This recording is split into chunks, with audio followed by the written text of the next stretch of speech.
அனைவருக்கும் வணக்கம் and welcome back to a brand new day of what about. இன்று தலைவர் தம்பி தலைமையில் ஃபைனலா ரிலீஸ் ஆகிடுச்சு. பேரை கேட்டாலே சும்மா அதிருதுங்கிற மாதிரி டைட்டிலே கொஞ்சம் வித்தியாசமா தான் இருக்கு. வருஷத்தோட ஸ்டார்டிங்ல இந்த பொங்கல் பயங்கரமா இருக்கும்லாம் எதிர்பார்த்தோம், ஜனநாயகம் வர்சஸ் பராசக்தி. ஆனா எதிர்பார்ப்புகளுக்கு அப்படியே ஆப்போசிட்டா காமெடியா ஒரு ஃபன்னான பொங்கலா தான் அமைஞ்சிருக்கு. இந்த பொங்கலுக்கு ரிலீஸ் ஆன ரெண்டு படங்களுமே வாவாத்தியார் அண்ட் இந்த தலைவர் தம்பி தலைமையில், இந்த ரெண்டு படத்திலையும் காமெடிங்கிறது ஒரு மெயின் சப்ஜெக்டா ஃபோக்கஸ் பண்ணி இருந்தாலும் ரெண்டுமே ஒரு வித்தியாசமான கதைக்களம் கொண்டது. தமிழ் சினிமால ஒரு டிஃபரெண்டான அட்டம்ப்டா வித்தியாசமான கான்செப்டோட ஃபன் அண்ட் ஃபேண்டசி எல்லாம் எதிர்பார்த்தீங்கன்னா வாவாத்தியார், இல்ல மலையாளம் ஸ்டைல்ல ரொம்ப யதார்த்தமா காமெடி எமோஷன் டிராமாவா எதிர்பார்த்தீங்கன்னா இந்த தலைவர் தம்பி தலைமையில். டைட்டிலேயே தொடர்ந்து சொல்ல முடியல, வாயெல்லாம் உளருது. பட் எனிவேஸ் செம ஃபன்னான ஒரு படம். நீங்க எந்த ஒரு எதிர்பார்ப்பும் இல்லாம சும்மா போய் உட்காந்தீங்கன்னா 2 hours டைம் போறதே தெரியாத அளவுக்கு செம்மையா என்ஜாய் பண்ணுவீங்க. ஈவன் டீசர் ட்ரெய்லர்லாம் பார்த்து படம் இப்படிதான் இருக்குமோ அப்படிங்கிற ஒரு எக்ஸ்பெக்டேஷனோட போற ஆடியன்ஸையுமே இந்த படம் பக்காவா சாட்டிஸ்ஃபை பண்ணும். அது ஒரு மிக முக்கியமான நியூட்ரல் பாயிண்ட். அதை தொடர்ந்து பாசிட்டிவ்னு வரும்போது ஃபர்ஸ்ட் இந்த படத்தோட அந்த ஸ்டோரியை கண்டிப்பா சொல்லி ஆகணும். அது ஒரு ஒன் லைனா கேட்கறதுக்கே செம இன்ட்ரெஸ்டிங்கா இருக்கும்னா பாத்துக்கோங்க. ஒரு கிராமத்துல 2 குடும்பங்கள் பக்கத்து பக்கத்து வீடு, எப்பவுமே எலியும் பூனைய மாதிரி அடிச்சுக்கிற அளவுக்கு எதிரிகளா இருக்காங்க. ஒன்னு கல்யாண வீடாகவும் இன்னொன்னு இலவு வீடா இருக்கு. ரெண்டுத்தையுமே ஒரே நாள்ல ஒரே நேரத்துல தான் நடத்துவேன்னு இருப்பாங்க. காலையில 10:30 மணிக்கு சரியா முகூர்த்த நேரத்துல கல்யாணம் நடக்க போகுதுன்னா அப்பதான் பணத்தை தூக்கும்னு சொல்லி ஒரு குடும்பம். இதுல எந்த வீட்டுக்கு போறதுன்னு தெரியாம அவஸ்திப்படுற அந்த ஊர் ஜனங்க. அண்ட் இந்த பிரச்சனையை பேசி முடிக்கிறதுக்கு அந்த ஊர் பஞ்சாயத்து தலைவரான நம்ம ஜீவா வராப்ல. இதுக்கப்புறம் என்ன ஆச்சு, ஒரு நாள் நைட்டுக்குள்ள நடக்கிறது தான் கதையே. காலையில ஆனா ஃபங்க்ஷன் ஸ்டார்ட் ஆகிடும். 2 குடும்பத்துல யாரோட வீட்டுக்கு எல்லாரும் போக போறாங்க, கல்யாணமா இல்ல கருமாரியா, ஏதாச்சும் ஒண்ணுதான் நடக்கணும். அதை வெடிக்கிறதுக்குள்ள நம்ம ஜீவா பஞ்சாயத்து பண்ணி ஒரு தீர்ப்போட வரணும். இதுக்குள்ள நடக்கிற சில கிரேசியான விஷயங்கள் தான் மொத்த படமுமே. இதுக்கு மேல சொன்னா கண்டிப்பா ஸ்பாய்லரா போயிடும். அந்த அளவுக்கு நிறைய இன்ட்ரெஸ்டிங்கான விஷயங்கள்லாம் படத்துல இருக்கு. ரொம்ப சிம்பிளான ஒரு ஐடியா தான், ஆனா அதை பிரசன்ட் பண்ண விதம் அல்டிமேட்டா இருக்கும். ஒரு மலையாள டைரக்டர் தான் இந்த படத்தை எடுத்திருக்காரு. வழக்கமா மலையாள படங்கள் எப்படி இருக்கும், அந்த யதார்த்தமான விஷயங்கள், நடிப்பா இருக்கட்டும், காமெடியை டெலிவர் பண்ற விதம், ஸ்டோரி பெருசா காம்ப்ளெக்ஸா சொல்ற மாதிரி எல்லாம் இருக்காது. நார்மலா ஒரு ஒன் லைனை எடுத்து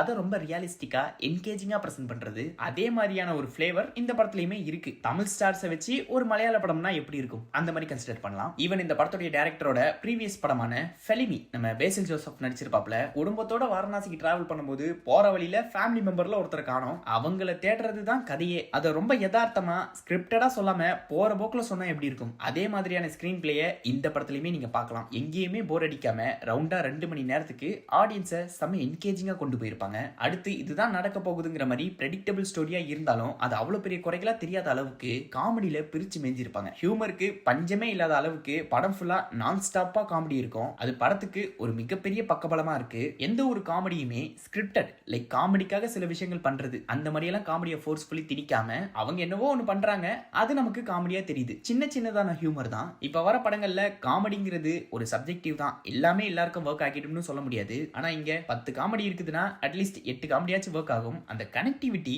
நல்லா இருக்கு. ஒருத்தனுடைய ஈகோ ட்ரிகர் ஆச்சுன்னா அவனுடைய எக்ஸ்ட்ரீம் எப்படி இருக்கும், என்ன மாதிரி என்ன விதமான பிரச்சனைகளை அவன் இழுத்து விடுவான். கிராமத்துல ஒரு ரூமர், அது எப்படியெல்லாம் பரவுது, அதுக்கு கண்ணு காது மூக்கு வச்சு எப்படியெல்லாம் பேசுறாங்க, அதுக்கு தொடர்பான ஆளோட லைஃப்ல எப்படி அது ரிஃப்ளெக்ட் பண்ணுது, கடைசியில எவ்வளவு சொன்னாலும் இவனுங்களாம் திருந்த மாட்டாங்கன்னு சொல்றதெல்லாம், இப்படி நிறைய விஷயங்கள் நம்மளோட எமோஷனலி கனெக்ட் ஆகும். நீங்க படம் பார்க்கும்போது லிட்டரலி நீங்க அந்த ஊர்ல இருக்கிற மாதிரி தான் தன்னால உங்களை உணர்வீங்க. அந்த ஊர்ல நடக்கிறத போற போக்குல ரொம்ப ரியலிஸ்டிக்கா இருக்கிறதுனால உங்களால ஈஸியா புரிஞ்சுக்க முடியும். அந்த இம்பாக்ட அழகா கொடுத்திருக்காங்க. படத்துல எந்த ஒரு சீனையும் தேவலங்கிற மாதிரி எல்லாம் சொல்லிட முடியாது. கையில எடுத்துக்கிட்ட அத்தனை விஷயங்களையுமே அழகா ப்ராப்பரா கொண்டு போய் முடிச்சிருப்பாங்க. ஒரு பேக்டான படமா அந்த பிரசன்டேஷன் உண்மையிலே தரமா இருக்கு. அண்ட் அதை ரைட்டிங் வைஸ் நீட்டா பண்ணிருக்காங்க. ஈவன் படத்துல வர எல்லா கேரக்டர்ஸுமே பாத்தீங்கன்னா பயங்கரமா இம்பார்ட்டன்ஸ் கொடுத்து எழுதியிருப்பாங்க. ரீசெண்டா வந்த வாவாத்தியாரா இருக்கட்டும், பராசக்தி எல்லாம் பாத்தீங்கன்னா மெயின் கேரக்டர்ஸை தாண்டி வேற எந்த ஒரு கேரக்டர்ஸ்க்குமே முக்கியத்துவம் இருந்திருக்காது. அது மிகப்பெரிய ஒரு மைனஸாவே அமைஞ்சது. ஆனா அந்த மிஸ்டேக்க இந்த படத்துல பண்ணல. நீங்க படம் பார்த்துட்டு வெளியே வரும்போது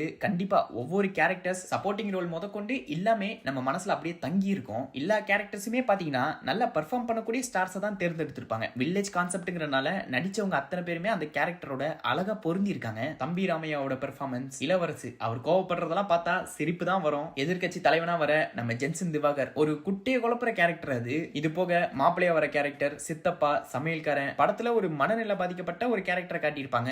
ஓப்பனிங்ல அவன் பண்ற சில அட்டூழியம் போதாததுக்கு நக்லைட்ஸ் டீமையுமே இறக்கி இருக்காங்க. இந்த மாதிரி நிறைய கேரக்டர்ஸ் பத்தி தனித்தனியா பேசலாம்ங்கிற அளவுக்கு ஒவ்வொன்றும் ரொம்ப யூனிக்கா பெர்ஃபார்மன்ஸ் ரீதியா அண்ட் ரைட்டிங் வைஸ் நல்லா இருந்துச்சு. அதுலயும் இவங்களுக்கெல்லாம் தலைமையா இருந்த நம்ம தலைவர் தம்பி ஜீவா படத்தோட ஒரு மெயின் பில்லர்னே சொல்லலாம். டைட்டிலுக்கு ஏத்த மாதிரி நல்லது கெட்டது எதா இருந்தாலும் அவரோட தலைமையில தான் நடக்கணும். மத்த கேரக்டர்ஸ்லாம் விதவிதமா பெர்ஃபார்ம் பண்றாங்கன்னா அதுக்கு ஈக்குவலா இன்னொரு பக்கம் தனியா நின்னு ஸ்கோர் பண்றாப்ல. எல்லா கேரக்டர்ஸுமே ஒரு பாதையில அழகா வழி நடத்தி இருப்பாரு. இனிஷியலா இந்த படம் மம்முட்டி பண்ண போறதா பேச்சுவார்த்தை போயிருந்தது. சில பல காரணங்களால அண்ட் அது தவறுனால கடைசியா நம்ம ஜீவா கிட்ட வந்து சேர்ந்திருக்கு. ஜீவா நான் தான் நடிப்பேன்னு சொல்லி ஒத்த காலில் நின்றுருக்காராம். ஆனா அது வீண் போகல. மம்முட்டி பண்ணியிருந்தா டெஃபினட்டா அது ஒரு விதமான ரீச்சை கொடுத்துருக்கும். ஆனா அதை ஜீவா பண்ணதுனால தமிழ்ல நமக்கு மலையாள ஸ்டைல்ல ஒரு படம் கிடைச்சிருக்கு. நம்ம ஜீவாக்கு தொடர்ச்சியா வந்த எந்த படங்களும் அந்த அளவுக்கு ஒர்க் ஆகல. அந்த வகையில இது அவருக்கு ஒரு நல்ல படமா அமைஞ்சிருக்கு. இதே மாதிரி கதைக்கு முக்கியத்துவம் கொடுத்து நல்ல நல்ல கான்செப்டை சூஸ் பண்ணி நடிச்சாருன்னா நல்லா இருக்கும். பிளாக் அதுவுமே ஒரு நல்ல படம் தான். சயின்டிபிக்கலா நிறைய விஷயங்களை பத்தி பேசியிருப்பாங்க.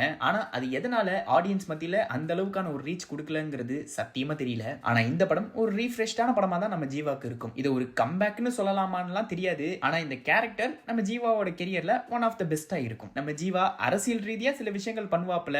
1-2 இடங்கள்ல இறங்கி கலாச்சிருப்பாரு. அது பாக்குறதுக்கு லைட்டா எல்கேஜி ஆர்ஜே பாலாஜி கேரக்டரோட லிங்க் பண்ண முடியும். ரெண்டும் பாக்குறதுக்கு கொஞ்சம் ரிலேட்டபிளா தான் ஃபீல் ஆகும். ஈவன் படத்துல நக்லைட்ஸ் டீமும் இருக்கிறனால சில இடங்கள்ல ஃபுல் ஃபிளெஜ்டான ஒரு நக்லைட்ஸ் வீடியோ பாக்குற மாதிரி தான் தோணுச்சு. ஈவன் குடும்பஸ்தன்லயுமே அந்த டச் இருந்திருக்கும். இது எனக்கு மட்டும் தான் அப்படி தோணுச்சான்னு தெரியல.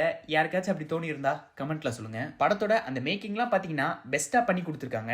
ஏற்கனவே சொன்ன மாதிரி ரொம்ப யதார்த்தமா போற போக்குல நடக்கிற மாதிரி தான் இருக்கும். அவங்க பேசுற அந்த ஸ்லாங், அவங்க சூஸ் பண்ண அந்த லொகேஷன் தொடர்ந்து ஒரே இடத்துல சுத்தி சுத்தி நடக்கிற மாதிரி தான் தெரியும். ஆனா அது அவ்வளவு பெரிய குறையா தெரியாத அளவுக்கு சினிமாட்டோகிராஃபி மூலமா சூப்பராகவே பிரசன்ட் பண்ணிருக்காங்க. படத்தை கட் பண்ண விதம், சில ஸ்லோ மோஷன் ஷாட்லாம் இருக்கும். படத்தோட அந்த லைட்டிங்குமே பாத்தீங்கன்னா நேச்சுரலா நைட் டைம் ஒரு கல்யாண ஃபங்க்ஷன், அதுவும் கிராமத்துல நடக்குது. அங்க கல்யாண வீட்டுக்கு என்ன மாதிரியான லைட்ஸ் எல்லாம் யூஸ் பண்ணுவாங்களோ அதை வச்சு ஒவ்வொரு சீனையுமே கலர்ஃபுல்லா காட்டியிருப்பாங்க. மியூசிக்கை ஒரு ஹைலைட்டா தான் சொல்லுவேன். பிரேமலு படத்துடைய மியூசிக் டைரக்டரான விஷ்ணு விஜய் அவர் தான் இந்த படத்துக்கும் மியூசிக் பண்ணியிருக்காரு. பிரேமலுல பேக்ரவுண்ட் ஸ்கோர் அண்ட் சாங்ஸ் எல்லாம் எப்படி இருந்துச்சோ அதே மாதிரி இங்கேயுமே நீங்க எதிர்பார்க்கலாம். சாங்ஸை மாண்டேஜா தான் பிரசென்ட் பண்ணியிருப்பாங்க. அதுலயும் ஓப்பனிங்ல வர சாங், அதுல காட்டின அந்த விஷுவல்ஸ், ஜீவாக்கும் ஜென்சன் திவாகருக்கும் இருக்கிற அந்த முரண்பாடு, அதெல்லாம் செம ஃபன்னா இருந்துச்சு. பாட்டோட பாக்குறதுக்கு ஒரு வில்லேஜ் ஸ்டோரிங்கிறனால ரூட்டடான மியூசிக் இன்ஸ்ட்ருமெண்ட்ஸை யூஸ் பண்ணியிருப்பாங்க. ஆனா அதையுமே அங்கங்க மாடர்னா ப்ளே பண்ணுது. ஓவராலா படத்தோட அந்த செட்டிங் வந்து நல்லா இருக்கும். டெக்னிக்கலா செம ஸ்ட்ராங்கான ஒரு படம். சிம்பிளா சொல்லணும்னா மலையாள ஸ்டைல்ல ஒரு தமிழ் படம். பை த வே நெகட்டிவ்னு பார்க்கும்போது பெருசா சொல்ற அளவுக்குலாம் ஒண்ணும் இல்ல. ஃபுல்லா பாசிட்டிவா நிறைஞ்சிருக்கு.